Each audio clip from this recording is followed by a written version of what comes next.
ചോദ്യം: കൃത്യമായി കണക്കില്ലാത്ത വിധം കുറേ നിസ്കാരം ഒരാൾക്ക് നഷ്ടപ്പെട്ടാൽ അയാൾ എന്തു ചെയ്യണം? ഉത്തരം: നിസ്കരിച്ചു എന്ന് ഉറപ്പില്ലാത്ത എല്ലാ നിസ്കാരങ്ങളും അയാൾ ഖളാ വീട്ടൽ നിർബന്ധമാണ്.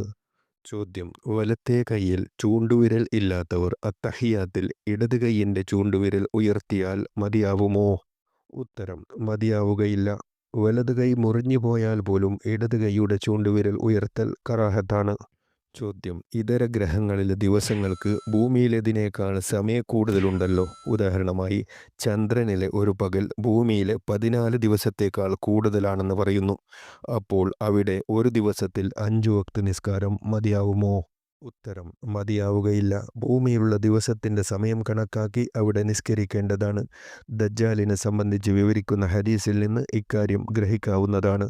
ചോദ്യം: നിസ്കാരം ഖളാ ഉള്ളവർ അത് വീട്ടാതെ മരണപ്പെട്ടാൽ നഷ്ടപ്പെട്ട ഓരോ നിസ്കാരത്തിനും ഓരോ മുദ് ഭക്ഷ്യധാന്യം അഗതികൾക്ക് കൊടുക്കണമെന്ന് പറയുന്നത് ശരിയാണോ? ഉത്തരം: നിസ്കാരം ഖളാ വീട്ടാനുള്ളവർ മരണപ്പെട്ടാൽ മറ്റൊരാൾ അത് വീട്ടുകയോ മുദ്ദു കൊടുക്കുകയോ വേണ്ടതില്ല എന്നാണ് പ്രബലമായ അഭിപ്രായം. എങ്കിലും പണ്ഡിതർ അംഗീകരിച്ച ഒരഭിപ്രായമാണ് ഓരോ നിസ്കാരത്തിനും ഓരോ മുദ് ദാനം ചെയ്യണമെന്നത്.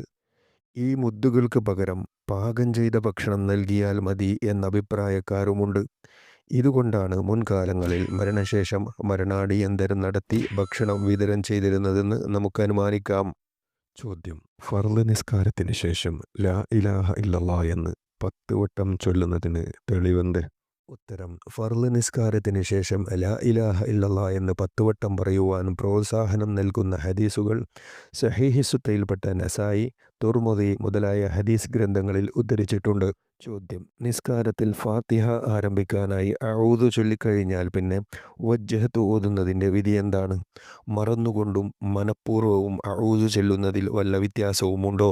ഉത്തരം: അഊദു ഓതാൻ തുടങ്ങിയാൽ പിന്നെ വജ്ജഹത്ത് ഓതൽ സുന്നത്തില്ല. ഇത് മനഃപൂർവ്വമാണെങ്കിലും മറന്നാണെങ്കിലും തുല്യമാണ്. ചോദ്യം: തക്ബീറത്തുൽ ഇഹ്റാം ചൊല്ലിക്കഴിയുന്നതുവരെ ഒരാൾ കൈ ഉയർത്തിക്കെട്ടിയില്ല എങ്കിൽ പിന്നെ കൈകൾ ഉയർത്തിക്കെട്ടൽ സുന്നത്തുണ്ടോ? സുന്നത്തില്ലെങ്കിൽ അങ്ങനെ ചെയ്യുന്നതുകൊണ്ട് നിസ്കാരം ബാത്തിലാവുമോ? 2 കൈ ഉയർത്തുകയും താഴ്ത്തുകയും ചെയ്യുമ്പോൾ 4 അനക്കമുണ്ടാകുമല്ലോ. ഉത്തരം: തക്ബീർ ചൊല്ലിക്കഴിഞ്ഞ ശേഷം കൈ രണ്ടും ചുമലിന് നേരെ ഉയർത്തൽ സുന്നത്തില്ല. അതിനാൽ തക്ബീറിന് ശേഷം കൈ രണ്ടും ഉയർത്തുന്നതും താഴ്ത്തുന്നതും 4 അനക്രമായി പരിഗണിക്കുന്നതും അത് തുടരെയാണെങ്കിൽ നിസ്കാരം ബാത്തിലാകുന്നതുമാണ്. ചോദ്യം: ഒരു ഫർള് നിസ്കാരം പല പ്രാവശ്യം നിസ്കരിക്കാമോ? ഉത്തരം: ഒരു ഫർള് നിസ്കാരം ഒരു പ്രാവശ്യം മാത്രമേ നിസ്കരിക്കാൻ പാടുള്ളൂ. ഈ വസ്തുത അറിഞ്ഞുകൊണ്ട് വീണ്ടും നിസ്കരിച്ചാൽ ആ നിസ്കാരം സാധുവാകുന്നതല്ല. ഒറ്റക്ക് നിസ്കരിച്ചവന് ജമാഅത്തായി വേണമെങ്കിൽ നിസ്കരിക്കാം.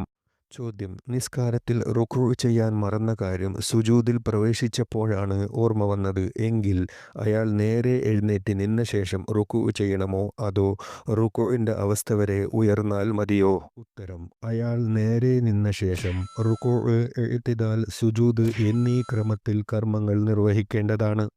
ചോദ്യം: നിസ്കാരത്തിൽ റുക്ഉ, സുജൂദ് എന്നിവകളിലേക്കുള്ള ചലനത്തിൽ ചൊല്ലുന്ന തക്ബീർ അതാതാവസ്ഥകളിൽ എത്തുന്നതുവരെ നീട്ടേണ്ടതുണ്ടോ?